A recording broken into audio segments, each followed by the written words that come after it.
وأن الحكومة الآن تستشرف طور جديد من تصعيد الحرب ضد الفساد.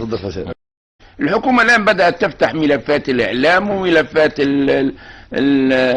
يعني الأموال والأراضي التي وزعت بغير رشاوى بغير حق إلى إعلاميين ونقابيين وإداريين وسياسيين وهكذا.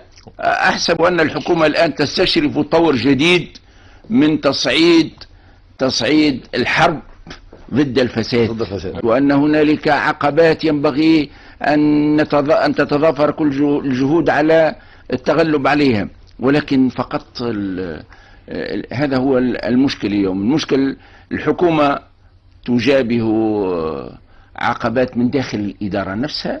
كثير من الأحيان الإدارة نفسها مش متعاونة لأنها جزء من منظومة قديمة وجماعة التجمع منبثون فيها، ويصل الأمر أحيانا إلى درجة ظن بأن هناك تخريب مثل قضية الماء وقضية الكهرباء إلى آخره.